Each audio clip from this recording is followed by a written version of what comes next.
ఏ సందర్భంగా, ఏ ఉద్దేశంతోటి అలా కన్యాదానం అనేది క్రియను తీసుకురావచ్చు? అజ్ఞానం, జ్ఞానం వికసింపక. అంతే కదా.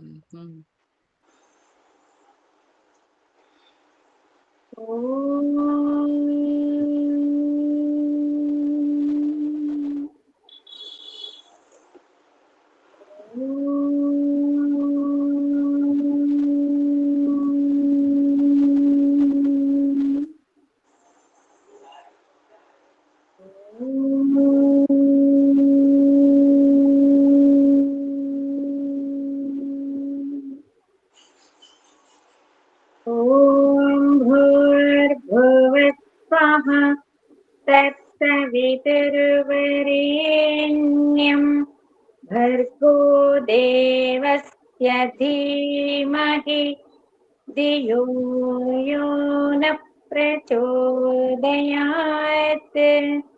ॐ असतो मा सद्गमय तमसो मा ज्योतिर्गमय मृत्योर्मा अमृतङ्गमय। ॐ सहनाववतु सहनौ भुनक्तु सह वीर्यं करवावहै तेजस्विनावधीतमस्तु मा विद्विषावहै। ॐ शान्ति शान्ति शान्तिः। ఓం నమస్తే అత్తయ్య, అందరికీ నమస్తే. నమస్తే. చాందోగ్య ఉపనిషత్తులో మనం చతుర్థ ప్రపాఠకంలో విన్నాము. ఏమిటి? జానశ్రుతి అనే అతను చాలా గొప్ప దాని. అతను తనకు మించిన దాని లేడు అన్నంత ఖ్యాతి ప్రఖ్యాతిని పొందినటువంటి వ్యక్తి. ఆ నగరానికి ఒకరోజు 2 హంసలు వస్తవి. అందులో ఒక హంస తన అభిప్రాయాన్ని తెలియజేస్తుంది. జానశ్రుతితో మనం పెట్టుకోవద్దు, అతన్ని గనక మనం ఎదిరించాలనుకుంటే మనకు అపకీర్తియే లభిస్తుంది, ఎందుకంటే జానశ్రుతి దానములో గొప్ప కీర్తిని సంపాదించాడు అని. అప్పుడు 2వ హంస ఎవరి ప్రస్తావన పట్టుకొచ్చింది? పెట్టుకొచ్చింది. ఆ రైకుడి గురించి ఆ హంసలు మాట్లాడుకోవడము ఎవరు విన్నారు? విని ఏం చేశాడు? నేనే ఇంత గొప్ప ఖ్యాతి ప్రఖ్యాతి పొందినటువంటి వ్యక్తినైతే నాకు సరి సమానమైనటువంటి మరొక రైకుడు ఉన్నాడా, అతను ఎవరో తెలుసుకొని రండి అని తన భటుణ్ణి పంపిస్తాడు. ఆ భటుడు రైకుణ్ణి ఎక్కడ వెతికాడు? ముందు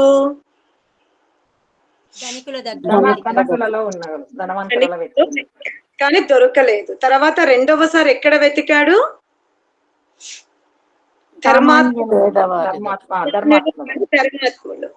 అలా సామాన్య ఎడ్ల బండి నీడలో బ్రతుకుతున్న ధూళి దుమ్ముతో నిండి ఉన్నటువంటి రైకుణ్ణి గమనించి భటుడు ఆ చిరునామని ఎవరికి తెలియజేశాడు? ఏం చేశాడు? రథం మీద కూర్చొని 600 ఆవులను సువర్ణ రత్నాల హారంను తీసుకొని రైకున్ దగ్గరికి వెళ్ళాడు. రైకుడు ఏం చేశాడు? దాన్ని తీసుకున్నాడా, తిరస్కరించాడా? మళ్ళీ రైకుడు మళ్ళీ జానశ్రుతి ఏం చేసిండు? 1000 ఆవులను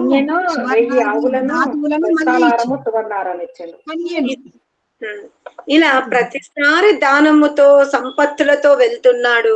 రైకుడేమో ఓ శూద్ర అని సంబోధించి ఆ పదార్థాలను స్వీకరించలేదు. అంటే ఇక్కడ అర్థమైంది ఏంటి? ఆధ్యాత్మికవాదులు దేనికి లోబడరు?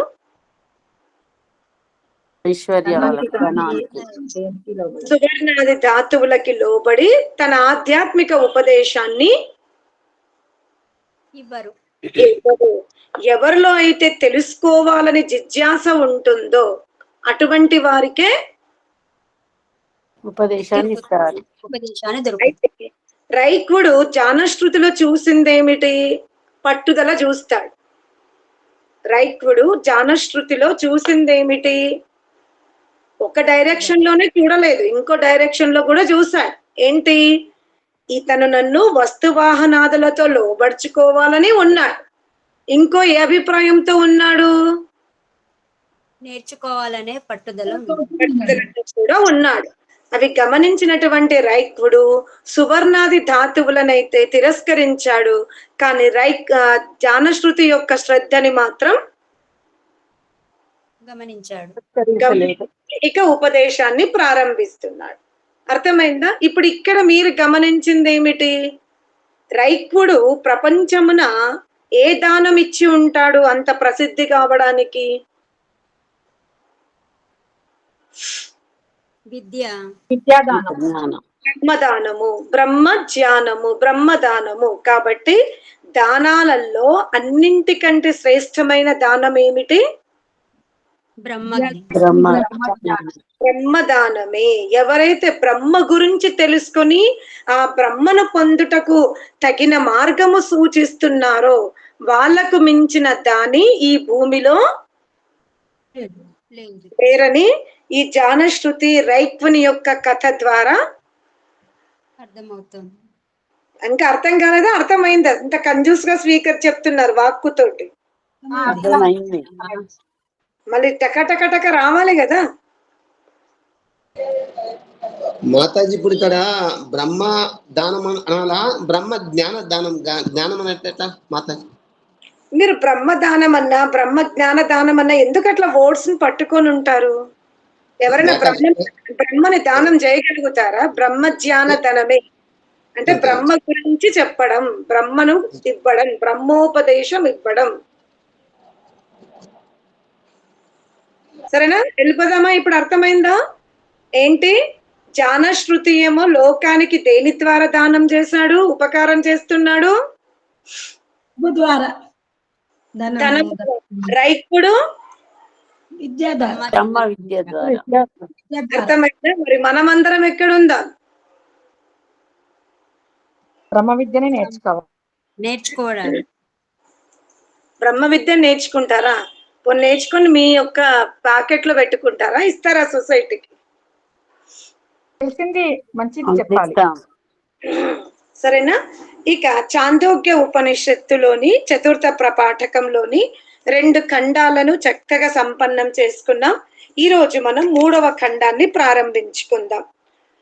వాయుర్వా వా సంవర్గో యదా వా అగ్నిరుద్ధాయతి వాయుమేవాప్యేతి యదా సూర్యో అస్తమేతి వాయుమేవ అప్యేతి యదా చంద్రో అస్తమేతి వాయుమేవప్యేతి. ఈ ప్రపంచంలో మనం 2 తత్వాలని వింటున్నాం. ఒకటి పిండము, మరొకటి బ్రహ్మాండం. అర్థమైందా? ఇప్పుడు ప్రకృతి లయమయ్యేటప్పుడు ముందు ఎలా వెళ్తుంది? ఎలా? స్థూల పదార్థము నుండి సూక్ష్మం అనగా ముందు పృథివీ ఎక్కడ కలుస్తుంది? జలమునందు. జలం ఎక్కడ కలుస్తుంది? పృథివీ జలములో లయమవుతుంది. అంటే జలములో ఇప్పుడు ఎవరు ప్రవేశించినట్టు? పృథివీ ప్రవేశించింది. ఇప్పుడు జలము అగ్నిలో లయమవుతుంది. అంటే అగ్నిలో జలము లయమవుతుంది అంటే ఏ పదార్థాలు లయమవుతున్నట్టు? జలం. పృథివీ, జలం. ఈ పృథివీ జలము అగ్నిలో లయమవుతున్నవి. అగ్ని ఎక్కడ అగ్ని వాయువులో లయమవుతుంది. అంటే వాయువులో ఇప్పుడు ఎవరెవరు లయమైనట్టు? పృథివీ, జలము, అగ్ని. ఇక్కడ అదే చెప్తున్నారు. ఏమిటి? వాయువులో అగ్ని లయమవుతుంది అన్నాడంటే అర్థం ఏంటి? అందులో జల అంశము లయమైంది, పృథివీ అంశము కూడా లయమైంది.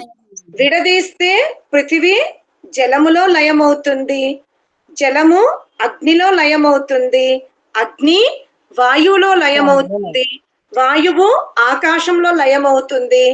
ఆకాశము ఆకాశం మళ్ళీ జలం లాగా వస్తుంది. మూలంలోకి వెళ్ళిపోతుంది. ప్రకృతి. ఇంకా దాన్ని ఎవరు ధరిస్తారు? పరమాత్ముడు. పరమాత్ముడు. అర్థమైందా? మళ్ళీ జాగ్రత్తగా వినండి. పృథివీ ఎందులో లయమవుతుంది? జలములో. జలం ఎక్కడ లయమవుతుంది? అగ్నిలో. అగ్ని. అగ్ని ఎక్కడ లయమవుతుంది? వాయువు ఎక్కడ లయమవుతుంది? ఆకాశం. ఆకాశం ఎక్కడ లయమవుతుంది?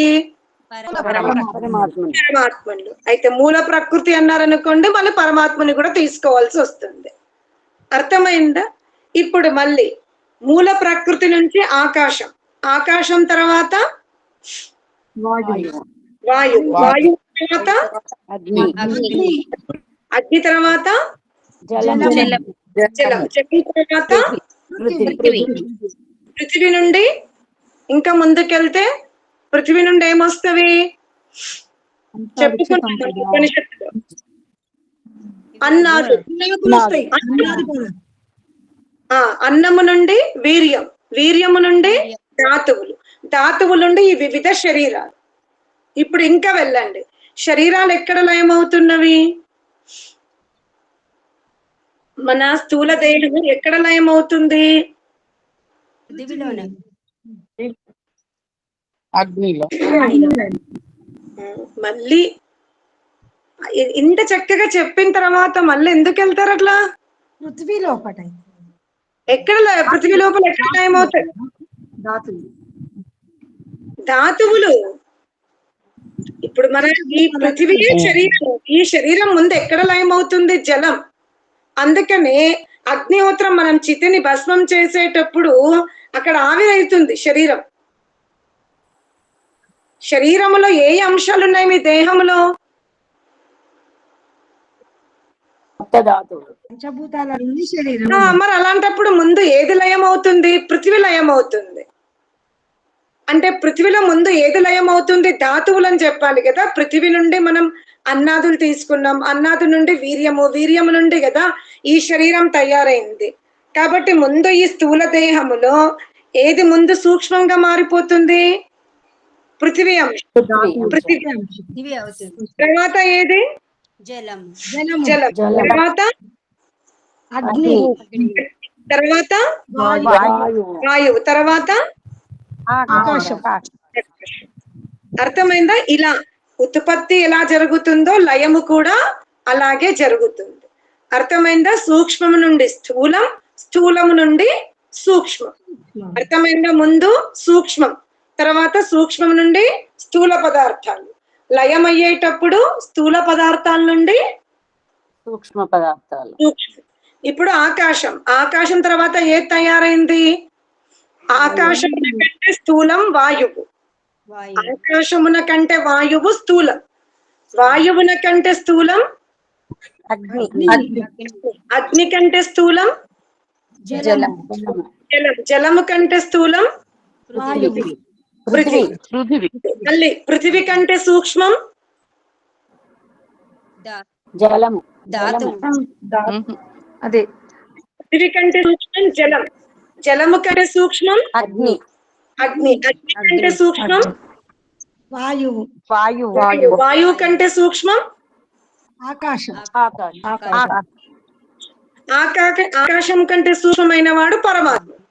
మూల ప్రకృతి పరమాత్మ. అర్థమైందా? ఇలా మన శరీరము సూక్ష్మం నుండి స్థూలం, స్థూలం నుండి సూక్ష్మం వైపు నిర్మాణం జరుగుతుంది అని ఈ మొదటి శ్లోకంలో తెలుసుకున్నాం. అర్థమైందా? ఎలా వృద్ధి చెందుతున్నాయో అలాగే తిరిగి వెళ్తున్నది అని రైకుడు మొదటి శ్లోకములో ఎవరికి ఉపదేశం ఇచ్చాడు? ఈ విధముగా జానశ్రుతికి ఇచ్చాడు.